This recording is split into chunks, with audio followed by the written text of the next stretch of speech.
Para hablar sobre este tema, el abogado Juan Carlos Barrientos es doctor en Derecho Constitucional. Abogado, gracias por acompañarnos. Buenas noches, Edgardo, y buenas noches a todos sus televidentes. Abogado, estas zonas de empleo y desarrollo económico, sedes, ¿son constitucionales o son inconstitucionales en su opinión? En mi opinión, Edgardo, son totalmente inconstitucionales. Una de las características esenciales del Estado de Derecho es la soberanía, y la soberanía es indelegable. Cuando el artículo 329 que crea las sedes dice de que se van a crear estas zonas con independencia funcional y administrativa, prácticamente se está cediendo o delegando la soberanía que el Estado tiene en esa zona. Y eso lógicamente incide notablemente en el hecho de que eso sea inconstitucional. Pero algo que a mí me llama poderosamente la atención es que el artículo 374 señala cuáles son los contenidos pétreos o irreformables de la Constitución. Y dentro de esos contenidos está el territorio.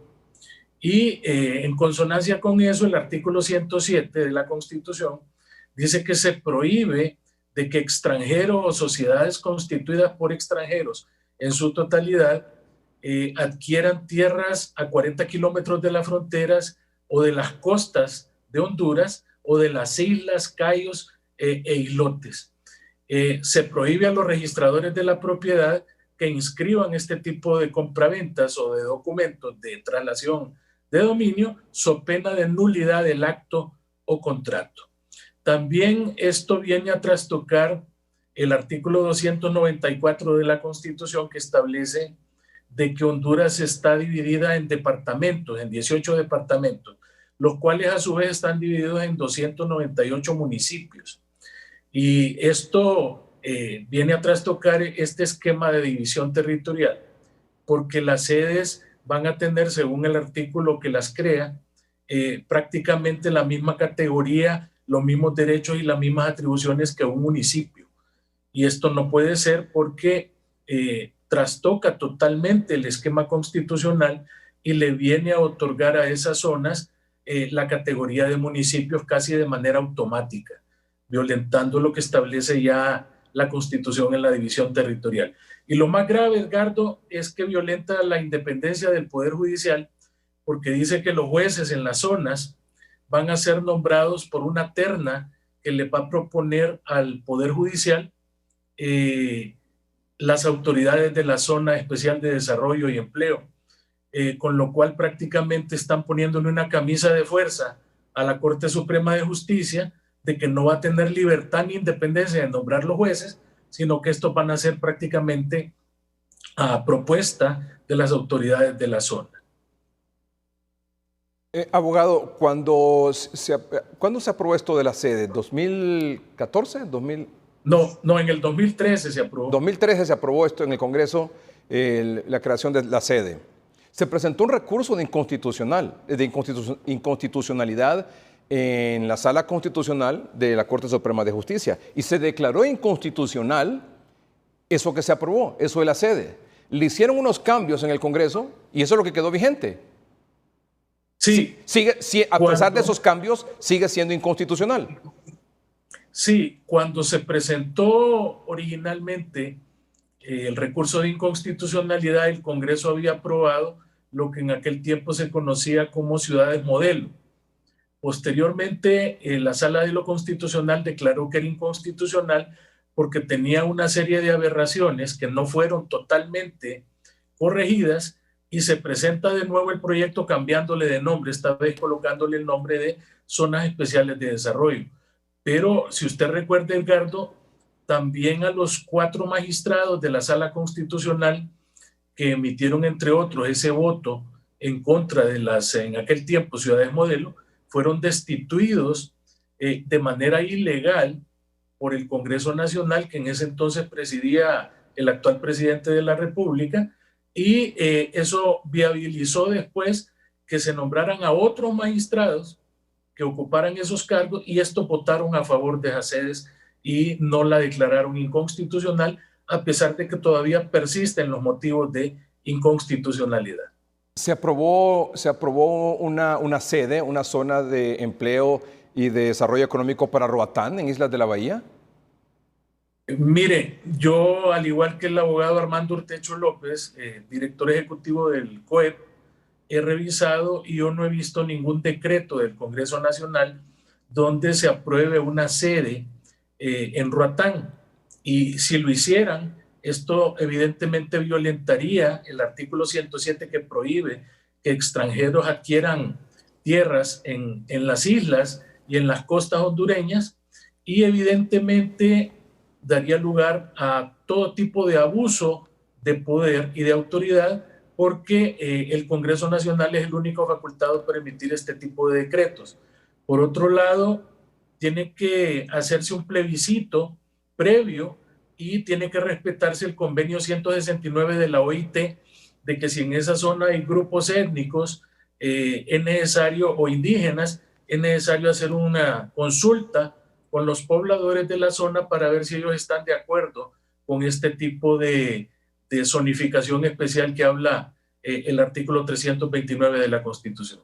Abogado, ¿y cómo revertir esta situación como lo están planteando las autoridades y las fuerzas vivas en Roatán? Bueno, hay dos formas de revertirlo.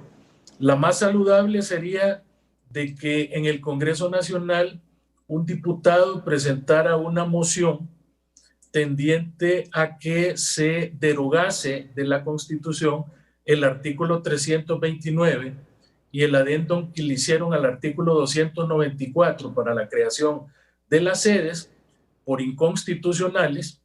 Esto tendría que pasar a comisión de dictamen y necesariamente tiene que tener una opinión de la Corte Suprema de Justicia para que determine esta en el dictamen, que no es vinculante, si efectivamente hay indicios de inconstitucionalidad, y proceder de manera inmediata a derogar el artículo, lógicamente con la votación de 86 diputados, porque tratándose de una derogación de algo que está establecido en la Constitución, se requiere una votación especial y calificada de 2/3 y tiene que ratificarse en la legislatura del año 2021.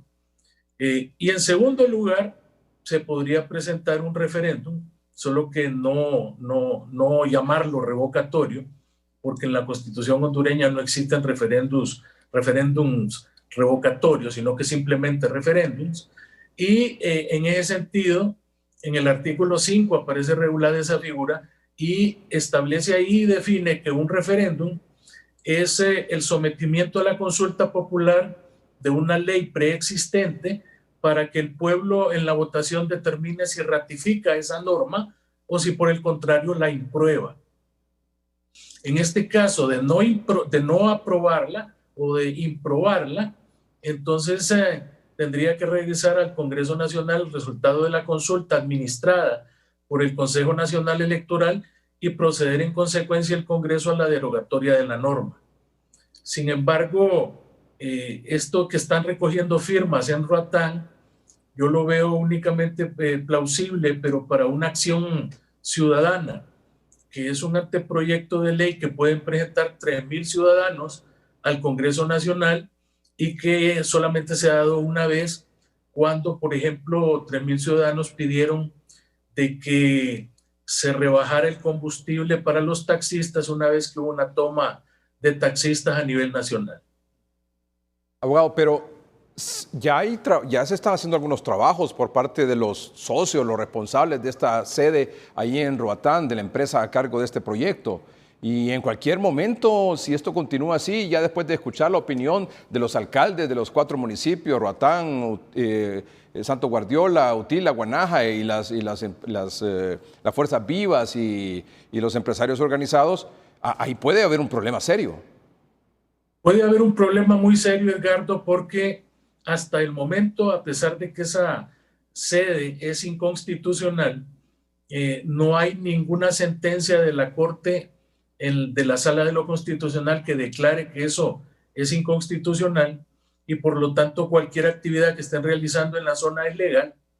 Y mientras el Congreso Nacional tampoco haya emitido un decreto derogando esta disposición constitucional, está habilitada la gente de esta empresa norteamericana o no sé de qué nacionalidad es para continuar de manera legal con sus labores, lo cual implicaría de que podrían ellos el día de mañana reclamar daños y perjuicios por todo el obstáculo que se les pueda presentar en la continuación de, de estos trabajos ahí en Roatán. Sí. Abogado, ¿y si esto es inconstitucional, hay alguna responsabilidad de quienes aprobaron esto en el Congreso? Fíjese, Edgardo, que desafortunadamente la sentencia que ilegalmente viabilizó la reelección en Honduras también se llevó de encuentro del Código Penal la pena del delito de traición a la patria. Los que trafican con la soberanía nacional están sujetos a esta disposición de ser acusados por el delito de traición a la patria. Sin embargo, como ya no existe esa pena en la legislación penal porque fue declarada inconstitucional por la Sala de lo Constitucional que aprobó la reelección, entonces tenemos que aplicar un principio penal que se llama nula pena sine ley, es decir, son nulas todas las penas si no están contempladas dentro de la ley. Así que se salvaron todos los que pudieran haber sido acusados por el delito de traición a la patria. Muchas gracias, abogado, por su opinión esta noche aquí en el noticiero. Buenas noches y gracias a usted, Edgardo. Gracias. Es el abogado Juan Carlos Barrientos, es doctor en Derecho Constitucional.